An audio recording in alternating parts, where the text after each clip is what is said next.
Hello, welcome to a new video. So today I'm going to go through our top 10 designer finds through our 3 years of thrifting. So let's get into this. So by designer, what I mean is not just your Tommy Hilfiger, Ralph Lauren. You can find those pretty much every day in charity shops. We're talking if you're going into a proper designer shop, if you're in the UK, something like flannel. And these are all going to be items that we have bought and sold on our Depop. So we're going to be revealing our top 10, counting down to our number 1 designer item. So first of all, an honourable mention is, I think probably the first designer item I ever found is this brilliant Vivienne Westwood long sleeve polo sort of overshirt. The classic orb logo there, but I bought this in February 2019 or 18 maybe, I don't know, but I remember it was Valentine's Day because Libby and I were about to go out for a meal. That day I'd gone out to the charity shops and I found this and I wore this on our date. I think I picked this up for about £3 or £4 and I don't think I'll ever let it go. So straight in at number 10, and it's Vivienne Westwood again. So it's a collaboration they did with Lee Jeans. I think it was called Anglomania. It was, I think that actually this was our first ever sort of designer find, one of our first ever items. It was just this really nice women's pink t-shirt. I think we sold it for about £15. Probably now with what we know, probably could have aimed for around about £30, but would have cost us only a few quid. Next up, in 9th position, is this really nice YSL Yves Saint Laurent black jumper. So we picked this up in the charity shop that I've actually found three YSL jumpers from, and one of them I didn't actually pick up, and I look back and I'm like, how did I not pick up a YSL jumper that would have cost me £2? Would have cost me £2 and I didn't pick it up. I was like, because it was blue or something like that. I can't remember why I didn't pick up. But I bought this. We were really new to the game when we picked this up. We'd picked up one YSL item and it took forever to sell. Sold it for like a tenner, so I just chucked this on for 18 quid. Sold it like that, and I was like, hang on, that was correct. The person who bought it had literally just sold one like a couple of days before for like 70 quid. So they were laughing all the way, making a really good markup. So I was like, next time I buy one, I'm really going to remember that. So in 8th position is another black YSL jumper from the same shop, and I learned this time we sold it I think for 32, which is obviously way off like the 60, 70 that people were achieving, but they were people sort of specialising in those brands. In the end I went for £32, nice and easy. Another good YSL find. In 7th position now is a pair of Ralph Lauren Polo Sport jeans. Now, if we'd got these second-hand in the charity shop, these would have been top 3, but these were actually a bit of RA, which is retail arbitrage. That's when you buy an item brand new and resell it on for a profit. So we actually picked these up from TK Maxx. This was a clearance after one of the lockdowns, and I think they were like 28 quid, something like that, which I thought, come on, there's got to be profit in that. And we ended up selling them for £80, so a really good markup. So in 6th position is this really nice pool and shark yachting black coat. It was a pack away coat, packed away into a little bag. It had a hood that I think might have been able to come off. I really liked it. I modelled it, as you'll see here, and I absolutely love this coat. And I was like, if it didn't sell by the end of December, I was going to keep it. And literally like a week before then, it sold. And I was like, oh. When I used to work in a shop that sold some of these high-end brands, I was amazed at how much Paul and Shark is new. There's barely anyone went over to that section and they were charging mental prices. Something like this brand new would have been around 150 to 200 pounds, so that is mental. Now, it doesn't have a massive following as a brand, but those who do like it, they appreciate it. It's really quite expensive when new, so achieving £35 I think is sort of realistic for this item.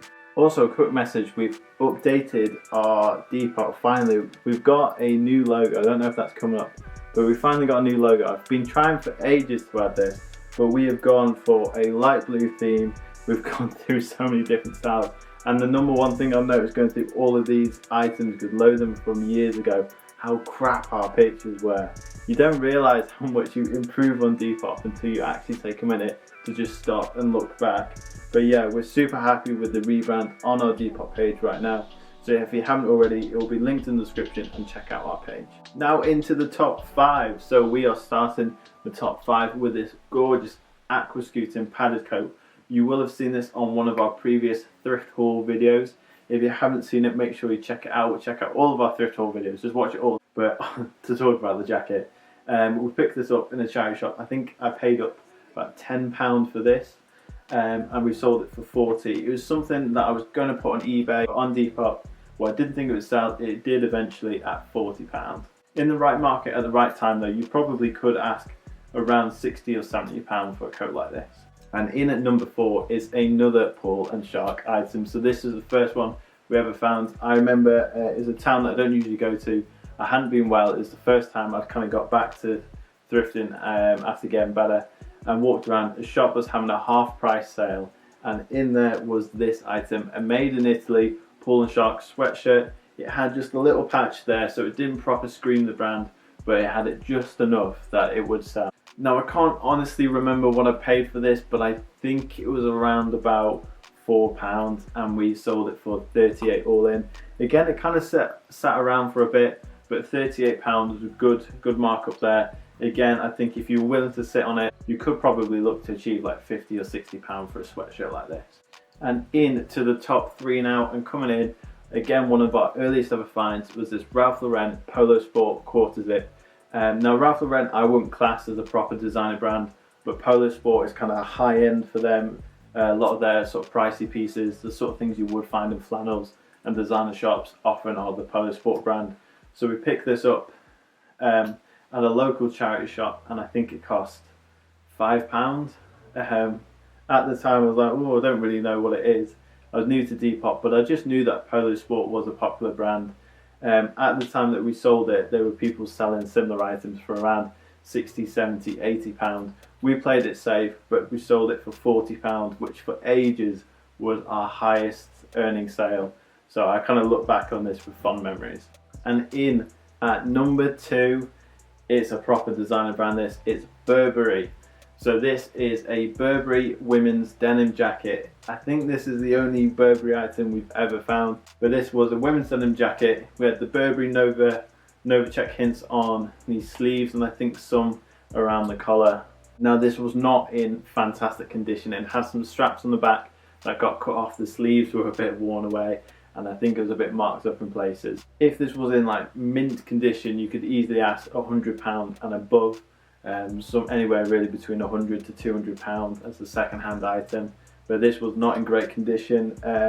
I'd not come across Burberry before, so I was like 99% certain it was authentic. But with the condition being, and with it being a brand that we don't usually sell, we played it safe, and I believe we sold this for £50 all in. But it was on a free fees weekend, I do remember that, so we didn't have to pay the fees, which was nice. But yeah, Burberry in a charity shop, just absolutely mental. And coming in to the number 1 top spot, if you've seen our best ever pickup sales video before, you might recognise it. It is this Stone Island overshirt. Look, I'm not into Stone Island, I'm not one of those people, but like I say, when I worked in the shop that sold it, I saw how crazy the prices were and how popular, even though how expensive it was, how popular this brand was in the UK. It is mental. Now this wasn't a charity shop or a car boot find. This came in an eBay bundle. It was a bundle of such random clothes, but within it, and what I could kind of briefly see, was this Stone Island shirt. Now I did not think it was going to be real, but luckily they used the 30 logo system, did everything, did all of the checks, and this item came out as 100% authentic, and that was ridiculous to me. I had no idea how to price it. I spoke to someone that I know that likes Stone Island. They suggested maybe putting it on an eBay auction, like minimum bid 60, and I had seen listings like that, but I kind of wanted to keep it on Depop. So I took a punt and just chucked it on for 80 quid, and I think it literally sold in 30 seconds. It went like that. Now in all honesty, I did check the person's page who bought it, and I think a couple of months later they'd had it listed and marked as sold for like 200 quid. I mean, fair dues to them. I've got no idea what I'm doing with Stone Island, so if they made like 120 quid profit, fair enough, but we were absolutely gassed to find this, so that has to be our number 1. So that's it for our top 10 designer items. Obviously a big thing to look out for when you're dealing with designer brands is sort of knowing roughly how to legit check and authenticate these items. You know, if it's all good, you can pick up an item for a few quid and then sell it on for 50 and you're laughing all the way.